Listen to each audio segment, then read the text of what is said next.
Uhulumeni mayefuna sivote esicela kuyena akuhambele abantu bokufika. Mayefuna simasha baqhubeka bahlale.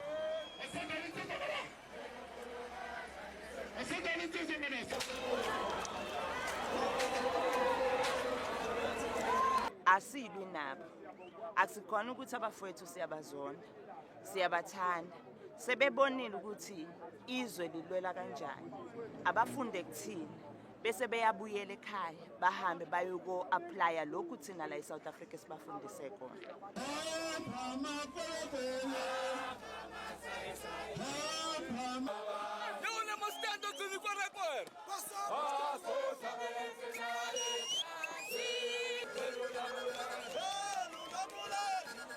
Sick of you people.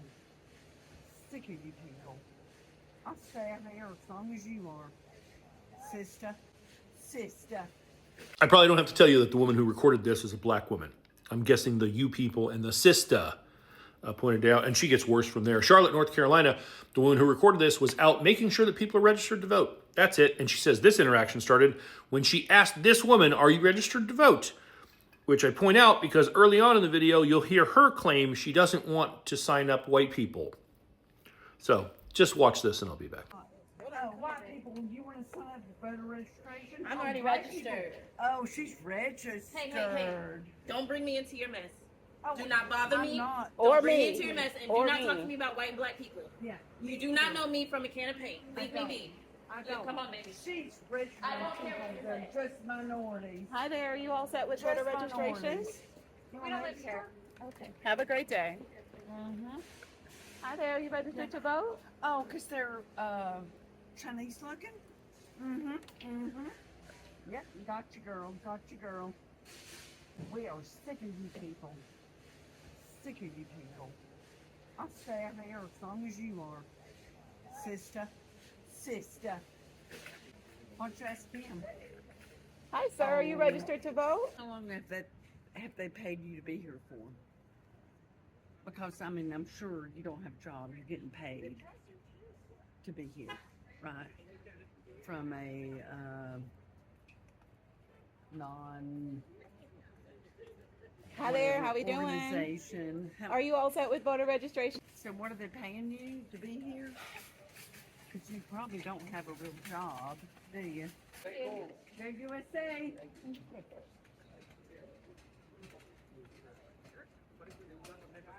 So what are they paying you to stand out here? What are they paying you to mind your business? Get out of my face. I'm not in your Get out of my face. I'm not in your face. And get out I'm of my over space. Here. I'm over here. You need to be over there. Get away from me. No, I won't. Give me 10 feet. No, Go. It's no Shoo, longer shoo, COVID. shoo, So, shoo. no, I will not shoo. You're getting paid by somebody to stand here. Hi there, how are you? Are you all registered to vote? First of all, she's a boss for keeping her cool as long as she did. And this woman is awful. So we're going to go ahead and make sure that everybody who knows her knows that she does this kind of bullshit. Charlotte, North Carolina. Someone do me a favor. Take a real close look at this. And someone tell me who she is.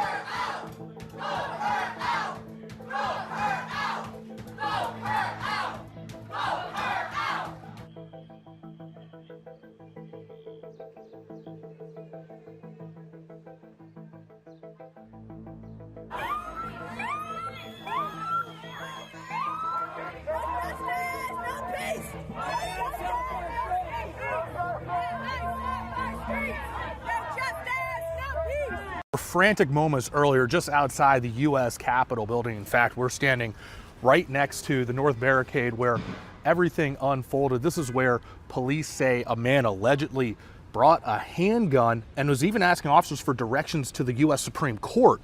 Police say 67-year-old Wendell Royster from Mississippi was driving a rented Ford Bronco when he pulled up to the North Barricade, and an officer noticed a handgun sitting on his lap. That's when the officer ordered Royster to put his hands in the air, and Capitol Police surrounded the SUV. He's charged with carrying a pistol without a license and no permit.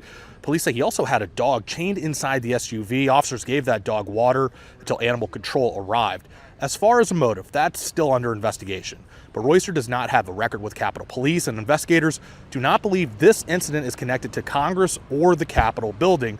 Officers were able to arrest Royster within 2 minutes of him pulling up to the barricade. All weapons are banned on Capitol grounds. More than 200 leading economists, AI researchers, and 15 Nobel laureates have called for governments and technology companies to act now to prepare for the economic impact of artificial intelligence, warning that AI could transform the global economy faster than the Industrial Revolution. The joint statement warns that AI could reshape jobs, businesses, and public institutions in a much shorter time frame than previous technological revolutions. The signatories say governments cannot afford to wait until the effects of AI become clear and must begin building the policies, regulations, and institutions needed to ensure the benefits of AI are shared across society. They also called for more research into how AI will affect employment, productivity, income, and economic growth.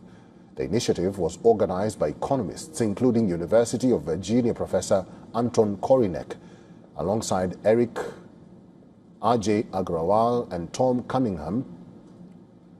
Korinek said steam power, electricity, and computers gave societies decades to adapt, but AI may give the world only a few years. He warned that waiting for complete certainty before acting could leave governments and institutions unprepared for rapid economic change.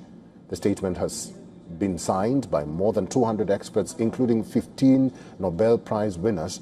Its signatories include senior leaders and researchers from OpenAI, Anthropic, and Google DeepMind, such as OpenAI Chief Financial Officer Sarah Freer, Google DeepMind Chief Scientist Jeff Dean, and Anthropic co-founder Jack Clark.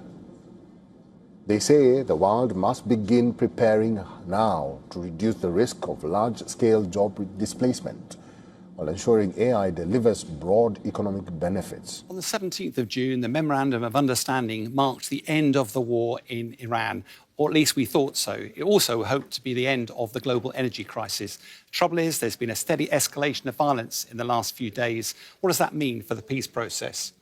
Well, over the past week, there's been a steady escalation of violence between Iran and America, and it's precipitated a whole range of attacks by America overnight. Central Command claim they've hit dozens of targets, and we're hearing that also they've struck an Iranian submarine as well. Ostensibly, the attacks were designed to try and stop Iran targeting commercial vessels in the Strait of Hormuz. But of course, in retaliation, the IRGC, as they've done regularly beforehand, has also responded by targeting US military bases in the region. Interestingly, in the past, they've also attacked their neighbours' energy facilities. On this occasion, that doesn't seem to be the case. What they have struck is at Jordan, the Prince Hassan Air Base. They've also struck some army facilities in Bahrain, but we also hear reports of targets in Kuwait and Oman also being struck. President Trump has claimed that the ceasefire is actually over. Iran has claimed that the Strait of Hormuz is closed. President Trump immediately said, no, the Strait of Hormuz is open. Iran doesn't control it. Harsh reality on the ground, though, is that only 20 vessels went through the Strait of Hormuz on Saturday. It was 8 on Sunday. And to the best of our knowledge, there's been no vessels going through at all since then. So whatever President Trump says, it appears the Strait of Hormuz is, in fact, closed. So what are the prospects for peace talks at the moment, given this sudden escalation? Well, both sides need to see the Strait of Hormuz open. They're both incentivized to do that. We understand talks are ongoing. The issue seems to be about the Memorandum of Understanding, that 14-point plan. It's only ever designed to be a headmark, an intent document rather than full of details. But point 5 of that document talks about the Iranians having responsibility for the safe passage of commercial vessels through the Strait of Hormuz. In effect, that implies that the Iranians are in control of the Strait of Hormuz, at least for the first 30 to 60 days. Now, the Iranians know that there's a minefield threat in the middle of the Straits. Therefore, what they have proposed and what they are doing is creating a northern route through the Straits, which is where they believe is the safest route. Americans, it appears, suddenly, after signing the Memorandum of Understanding, believe that they don't want to cede responsibility. That's not their interpretation of the MOU. Therefore, in defiance of the Iranians, they've opened another route, which just hugs the coast of Oman. And they're providing military escorts there. But of course, any commercial vessel going around this route is attracting the ire of the Iranians. They're giving verbal warnings, and if they are not heeded, then they're firing warning shots, and that's leading to this continuous tit for tat. The challenge, of course, is this first step of opening the Strait of Hormuz should have been the easy bit. They both want to do it. What on earth are the prospects of curtailing Tehran's nuclear ambition, which, of course, is the very difficult part of this? This is leading to increased US frustration and a return to a lot more US military action. The problem, of course, is military action is simply a means to an end. It's not an end in itself, and you need to be part of a broader strategy. Not entirely clear what that is. Whereas for the Iranian side, they've been preparing for this day for the last 35 years. They've got a raft of capability, fast patrol boats, missiles, anti-ship missiles, and the like, very effectively, well hidden and very effective at actually targeting the American capability. Now, the Americans now seem to be wanting to force open the Strait of Hormuz. The only way they can do that is to destroy the Iranian capability. Very difficult to target, and even if when they do hit some of it, most of it's really easy to replace. Most of the drones are very swift to replace. In addition to that, of course, commercial traffic will only transit if it's got insurance. Insurance won't be valid if there's a credible threat from Iran. So to all intents and purposes, the strait remains closed. What is interesting, though, on this time is that Central Command, it's the first time we've heard them declare that America has been using these uncrewed vessels, both surface vessels and air drones as well, to target Iran. They've been using this Lucas 136 drone. For many viewers, they'll recognise this looks a lot very similar to the Shahed drone developed by Iran, sold to Russia, used widely in the attacks on Ukraine. What America seems to be done is copying the design. It's a little bit lighter, carries a slightly smaller payload, but it's incredibly effective at doing precision strike against targets in Iran, but it also provides an element of mass and a much more cost-effective solution than some of the missiles out there. But where, of course, does this leave us overall? Well, the US has singularly failed to defeat Iran militarily, and Iran knows that's the case. The challenge for President Trump is to try and strip emotion out of his decision-making now. As the military say, play the hand you've been dealt, not the hand that you wish you had been dealt. What does that mean for President Trump? It means focusing on his strategic priorities and objectives and not trying to win an unwinnable war. A new wave of strikes has unfolded between the United States and Iran. Both accuse each other of violating the Memorandum of Understanding, raising the question, what will it take for two countries to find common in peace negotiations? The answer, it seems, lies in one narrow maritime passage, the Strait of Hormuz. Before his latest announcement on controlling the Strait of Hormuz, the US president told Fox News in an interview that Washington should be reimbursed by other countries for guarding the Strait of Hormuz. We just told you of Trump's latest announcement of 20% fee from all other countries. Trump also blamed Iran for breaking the deal, for which he threatened renewed strikes.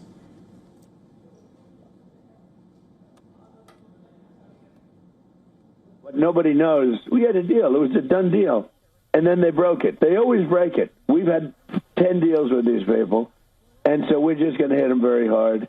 And we're going to keep the strait, and we'll probably run it. We'll become the guardian of the strait. Maybe we'll call it the guardian angel of the strait. And we should be reimbursed for that. You know, we guarded the strait for 50 years more, and we never got paid for it. They made all the money in the United States.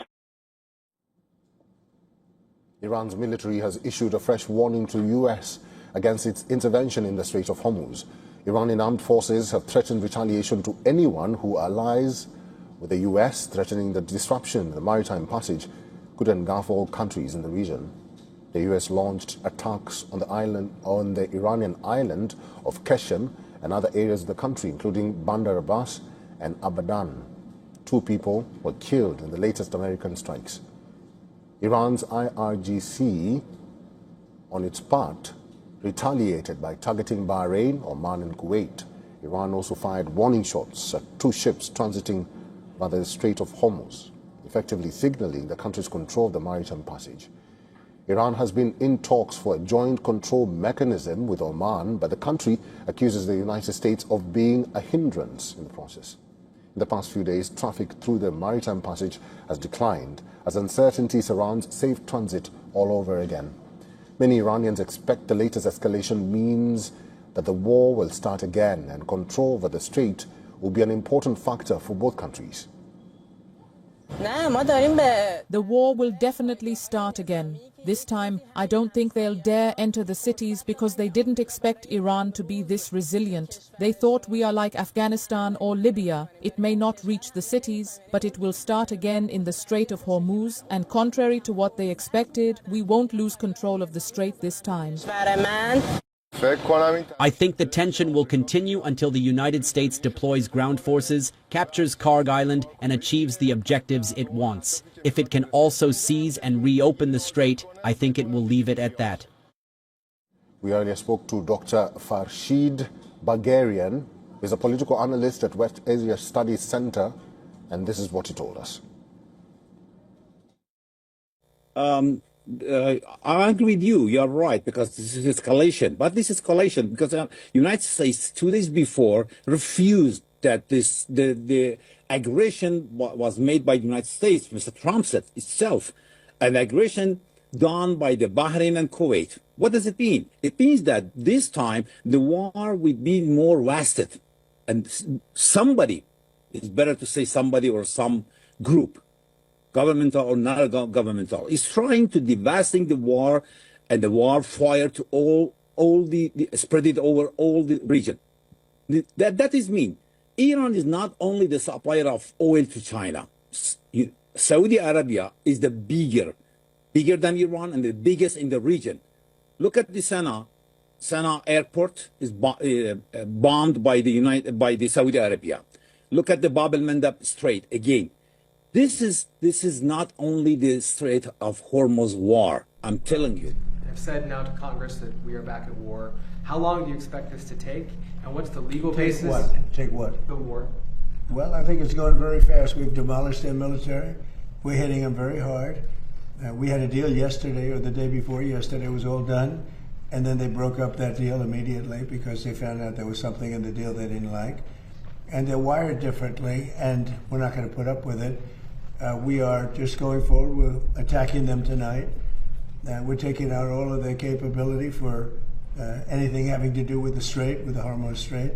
And I think in the end, we will end up just controlling the whole thing. And what they're doing is being very foolish, very stupid, and they've treated people horribly. They've killed 52,000 protesters so far that we can determine.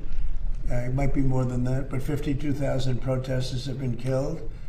And it's really a terrible situation. We'll have it under control very quickly. You mentioned that you're going to, just one quick follow-up. You mentioned, wait a minute. You're going to, just hold on one second. Wait, Jeff. I'm sorry, I was going to ask the follow-up. Be nice, Jeff. Go ahead, please. Thank you, Mr. President. I have to teach him to be nice. Thank you, Mr. President. On your presidency, so a lot of us here actually witnessed a miracle 2 years ago today as we were on the ground covering your rally in Butler, Pennsylvania. Right. You said a lot of times that you believe that God has saved your life. Has there been a moment throughout your presidency so far where you thought this is why God kept you here? Well, we're doing a lot. You know, we have a country that I use the expression "Make America Great Again," and we've done far more than anyone thought possible, including maybe even me. We've done things that are unreal. $19.2 trillion. The money being invested in our country is more than any country has ever had by many times. We have trillions of dollars coming in because of the tariffs and the proper use of tariffs, because of all of the things. I think because of the election. November 5th was a very important day.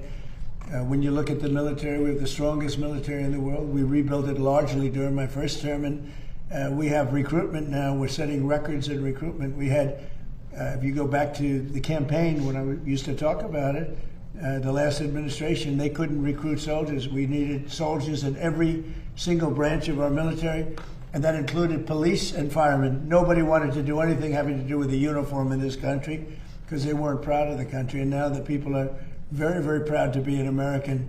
Our country is doing phenomenally well. We're respected all over the world. If I go, no matter where I go, we just got back from NATO, and I think you saw the response. It was like a very beautiful thing, actually. It was a total response, totally positive response.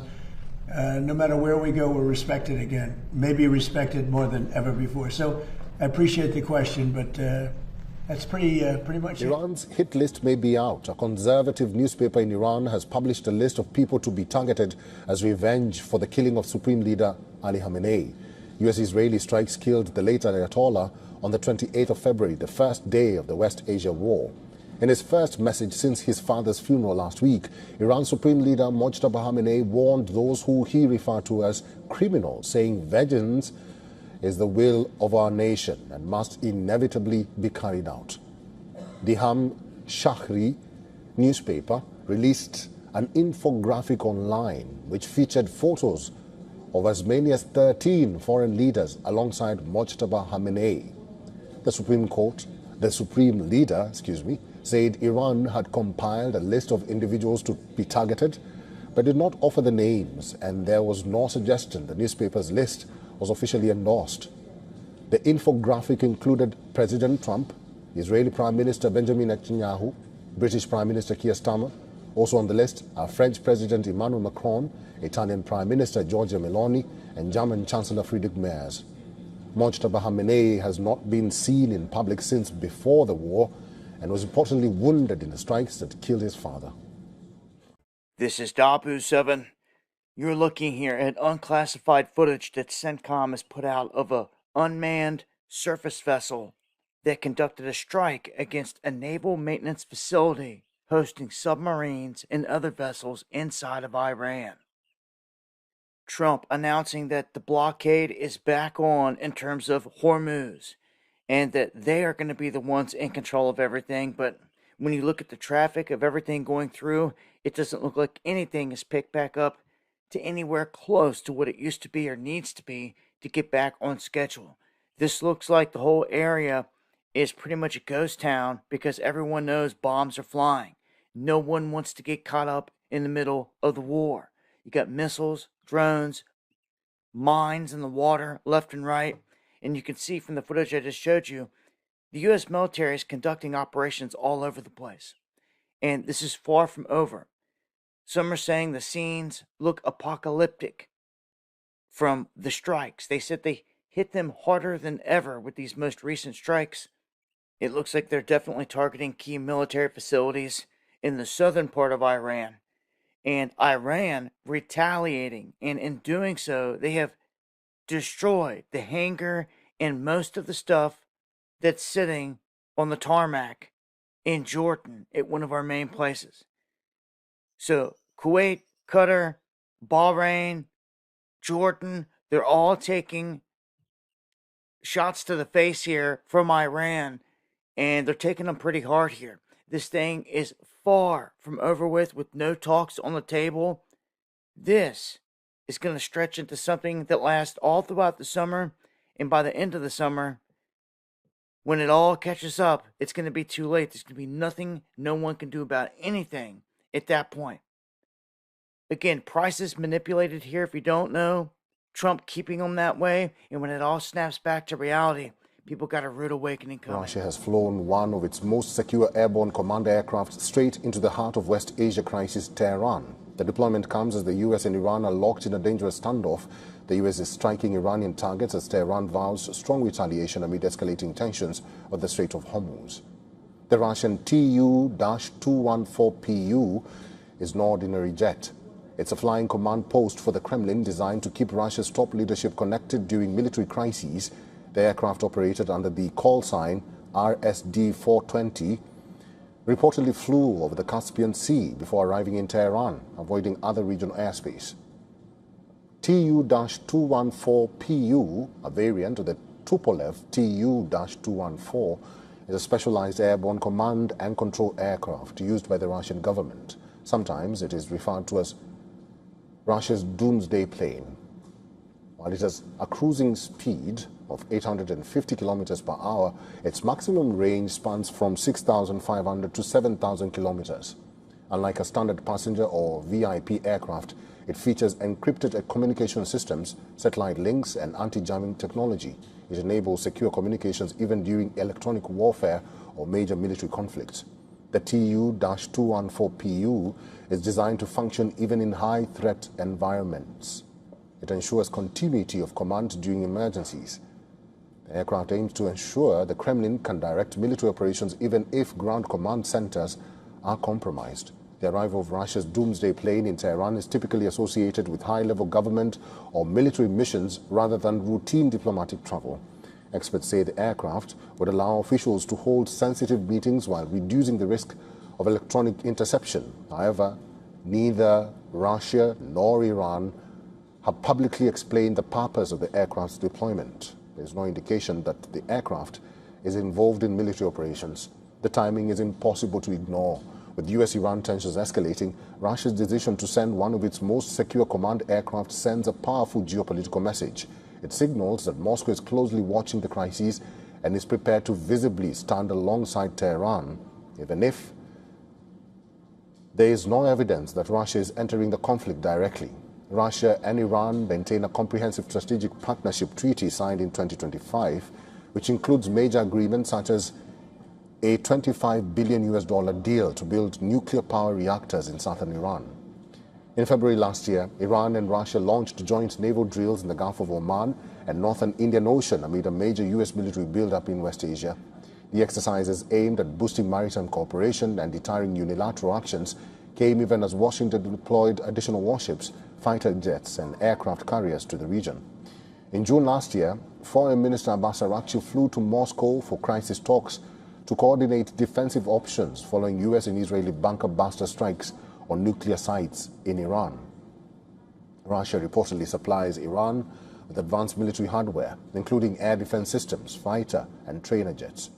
Historically, this has included systems like the S-300. Reports point to further upgrades and acquisitions, including advanced systems like the S-400. Beyond hardware, the countries share critical intelligence, with Russia providing Iran with satellite imagery and targeting data for U.S. and allied West Asian infrastructure. But Moscow has largely avoided direct military involvement following U.S. strikes.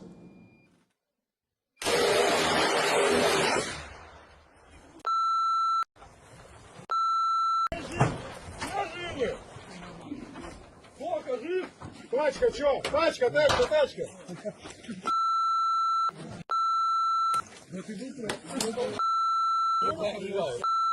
Тихо. Жив кофе? Да. Рома, ты мне команду прострелил.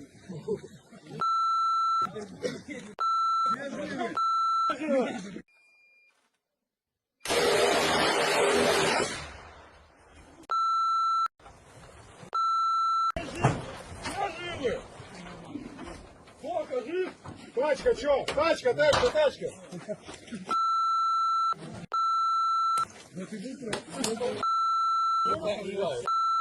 Тихо. Жив кофе? Да. Рома, ты мне команду прострелил.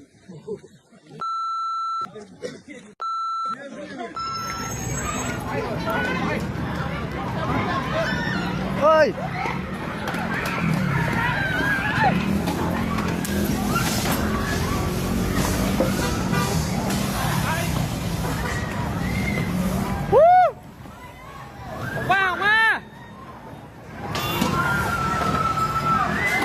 เสื้อถอดเสื้อเฮ้ยอะไรอ่ะอะไรเนี่ยเฮ้ยเฮ้ยอะไร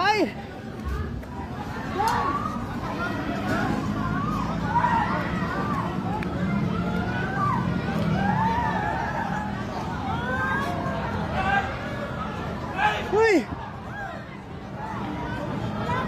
อะไรเนี่ยยังมีใครอยู่ข้างในไหมน่ะเฮ้ย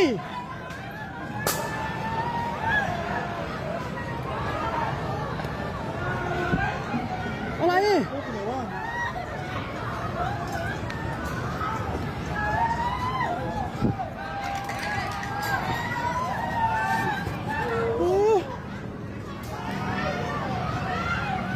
ทุบกระจกเข้าไปดูคนนี่ออกมาก่อนมีโทรศัพท์ลูกค้าไม่ได้นะมาก่อน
Well, I asked one musician that happened to be on the stage when the incident took place.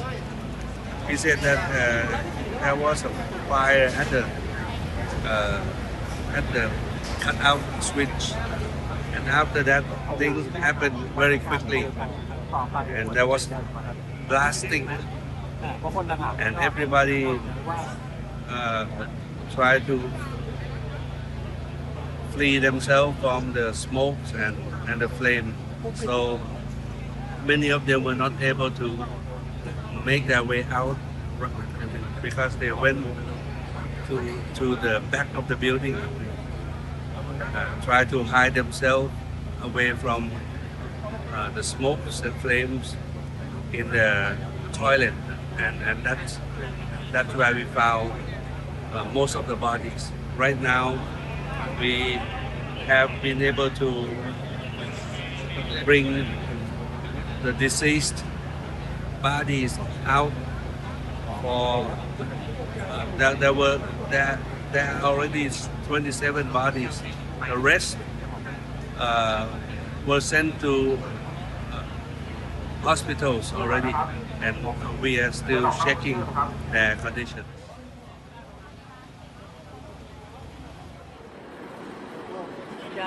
Jack Harper went out to get something else.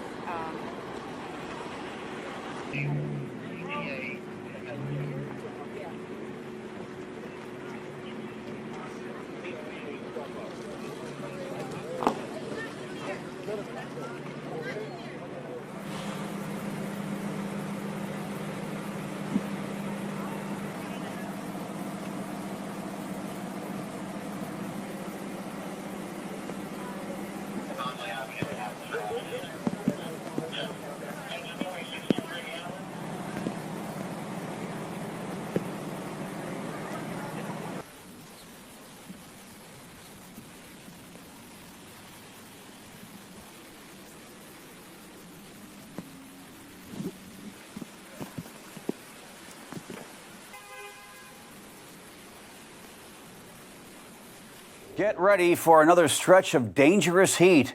Millions of Americans are under heat alerts as a heat dome settles over the western and central United States. The National Weather Service says this is the first widespread, significant heat wave of the summer for parts of the Mountain West, Northern Plains, and Upper Great Lakes.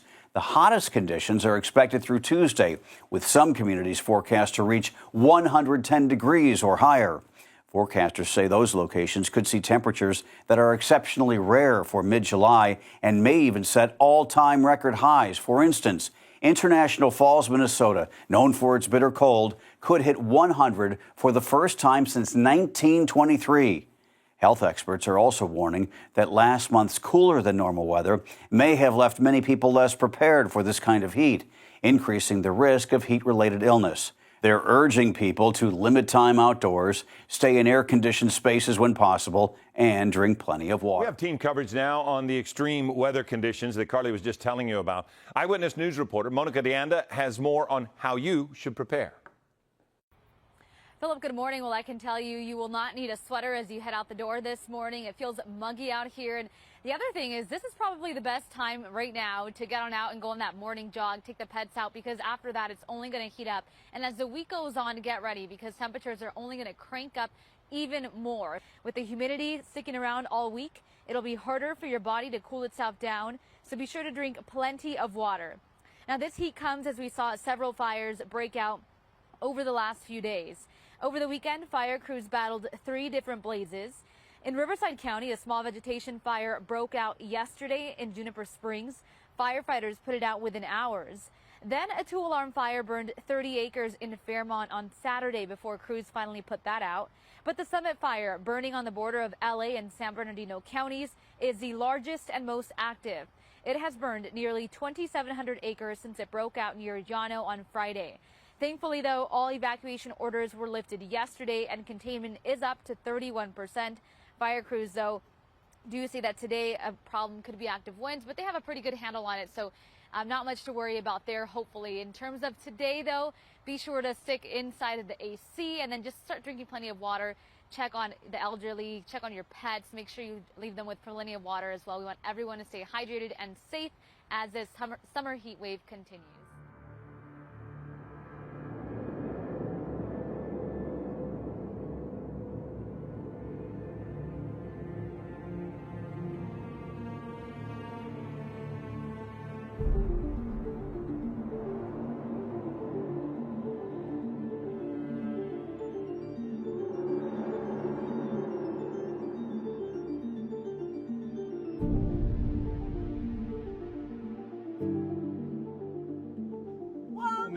Mire, cabal, ahorita lo agarraste. Ah, lo agarré, cabal. Qué espectacular.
Look at the colors in there.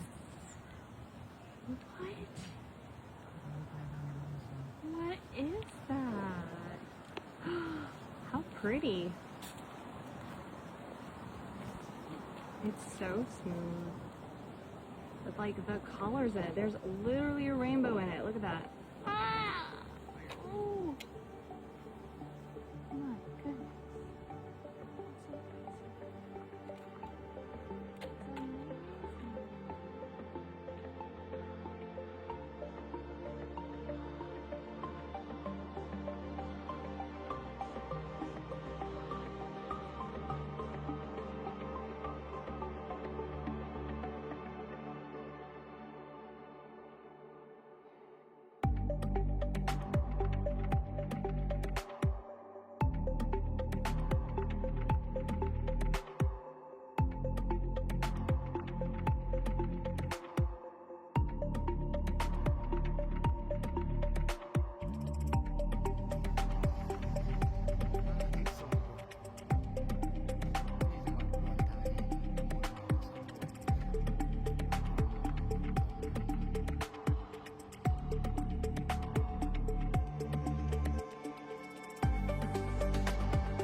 落自己落，慢落。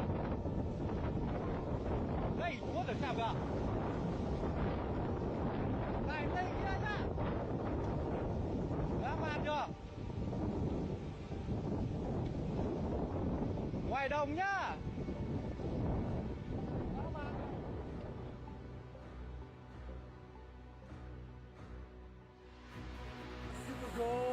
Спасибо, дякую, спасибо. Жим поча. О, 不要人活了，要怕别人了。一直到单料，我帮你跑了。建议你不要再下雨了，50屋头已经压了3个墙了，小车被冲了，屋头都是大人分的水了，前面车接了已经干完了。喂，你看嘛，这小车都出去走了。一启动的，哎呦我的妈呀！1、2、3，完，快！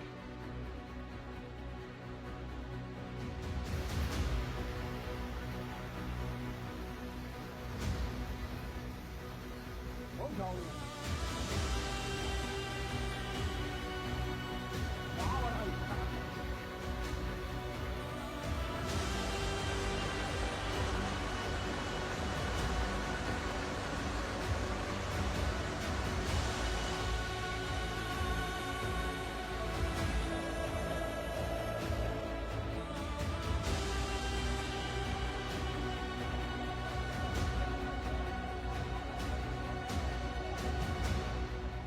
夏天这么多报道。